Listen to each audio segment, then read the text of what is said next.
বন্ধুরা ভাবো তো 10টা ম্যাচ শেষ আর কেকেআর এর নামের পাশে মাত্র 9 পয়েন্ট। এখানেই অনেকেই বলছে হয়ে গেছে, কেকেআর এর খেলাটা বুঝে এখানেই শেষ। কিন্তু বন্ধুরা এই টিমটার নামই আছে কিংস কলকাতা নাইট রাইডার। তাহলে প্রশ্ন উঠছে, কেকেআর কি এখনো প্লে অফসে উঠতে পারবে? তাদের কি চান্স আছে এখনো প্লে অফসে ওঠার? এর উত্তরের পিছনে লুকিয়ে আছে এক সিনেমার মতো টুইস্ট। হ্যাঁ বন্ধু, এটা শুনতে অবাক লাগলেও আমাদের কেকেআর দলের কাছে এখনো চান্স আছে প্লে অফসের দৌড়ে ওঠায়। ভাবো, সামনে এখনো 4টে ম্যাচ বাকি, আর যদি কেকেআর এই 4টে ম্যাচে জিতে নেয় তাহলে কেকেআর এর হয়ে যাবে 17 পয়েন্ট, একেবারে সোজা প্লে অফের টিকিট কনফার্ম। ভাবছো তো এটা কি আদৌ সম্ভব? তাহলে বন্ধুরা মনে করে দেখো 2014 সালের কথা, একেবারে একের পর এক ম্যাচ জিতে প্লে অফসে তারপরে আমরা ট্রফি জিতে নিয়েছিলাম গৌতম গম্ভীরের ক্যাপ্টেন্সিতে।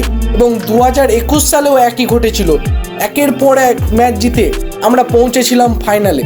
তাহলে এবারেও কি সেই ইতিহাস পুনরাবৃত্তি হতে পারে না? ইতিহাস কি আবার ফিরে আসতে পারে না? কথাতেই আছে না, হিস্ট্রি রিপিটস ইটসেলফ। কালকে আমরা দেখতে চলেছি সেই কেকেআর দলকে আবার 2024, 2014, 2021-এ যেটা ঘটেছিল আবার পুনরাবৃত্তি হতে চলেছে 2025-এ। তোমাদের কি মনে হয়, কেকেআর কি কামব্যাক করছে আবার, নাকি ফির শেষ হচ্ছে তাদের লড়াই এখানে? তোমাদের এই বিষয়ে কি মত অবশ্যই কমেন্ট করে জানাও। চলমান পয়েন্টস টেবিল বলছে টপ 4টে দলে প্রত্যেকেই 12 পয়েন্ট আছে, মানে তারা একটা অথবা দুটো ম্যাচ জিতলেই 14-15 পয়েন্ট নিয়ে পৌঁছে যাবে প্লে অফসে। এখন প্রশ্ন, 14 পয়েন্ট কি কেউ প্লে অফসে উঠবে?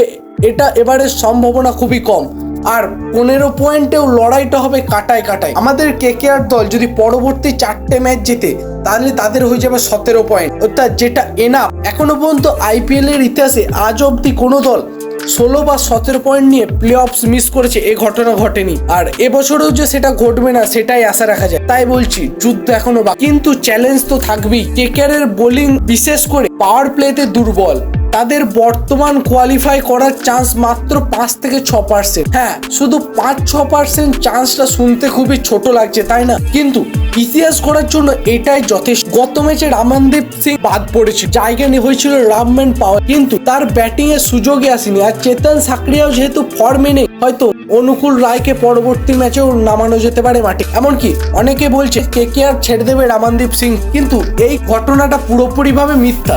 এক সময় ছিল যখন ভেঙ্কটেশ আইয়ার, বরুণ চক্রবর্তী কেউই সেরকম ভাবে পারফরমেন্স দিতে পারতো না, কিন্তু তাদেরকে একাধিকবার বাদ দেওয়া হয়েছিল, কিন্তু তারাই আজকে আমাদের কেকেআর দলের এক একটা স্তম্ভ। তাই বলছি রামনদীপ সিংও ফিরবে, পরবর্তী ম্যাচেই ফিরবে এবং একটা দুর্দান্ত পারফরমেন্স নিয়ে ফিরবে। কেকেআর যদি এখনো ঘুরে দাঁড়ায় আর একের পর এক ম্যাচ জেতে, তাহলে আবারও আমরা দেখতে পাবো আমাদের পুরনো সেই কেকেআর দলকে, যারা হার মানে না, থামে না, যারা জানে শুধু লড়াই, যারা জানে শুধু জেতা। তাহলে বন্ধুরা তোমাদের কি মনে হয়, কেকেআর কি পারবে প্লে অফসে উঠতে, নাকি কেকেআর এর টপ 4-এ জায়গা করে নেওয়া হয়ে যাবে চাপের? এ বিষয়ে তোমার কি মত অবশ্যই আমায় কমেন্ট করে জানাও। ভিডিওটি ভালো লেগে থাকলে লাইক করো, এবং তুমি যদি একজন কেকেআর এর ডাই হার্ট ফ্যান হয়ে থাকো তাহলে অবশ্যই ভিডিওটি লাইক করে দিয়ে কমেন্টে লিখে দেবে আমি কেকেআর করবো, লড়বো, জিতবো রে। আর তোমার মতো একজন কেকেআর এর ডাই হার্ট ফ্যানের কাছে আমাদের চ্যানেলের লিঙ্কটা অবশ্যই শেয়ার করে দেবে, যাতে তুমি যেভাবে কেকেআর রিলেটেড সমস্ত আপডেট সবার আগে পাচ্ছ, সেও যেন কেকেআর রিলেটেড সমস্ত আপডেট সবার আগে পায়। আর বন্ধুরা তোমাদের কি মনে হচ্ছে, কেকেআর এর প্লে অফসে ওঠার চান্স কত %? অবশ্যই সেটা কমেন্ট করে জানাতে আমাকে ভুলো না। তাহলে আজকে এই পর্যন্ত থাক বন্ধুরা, দেখা হচ্ছে পরের ভিডিওতে। জয় হিন্দ।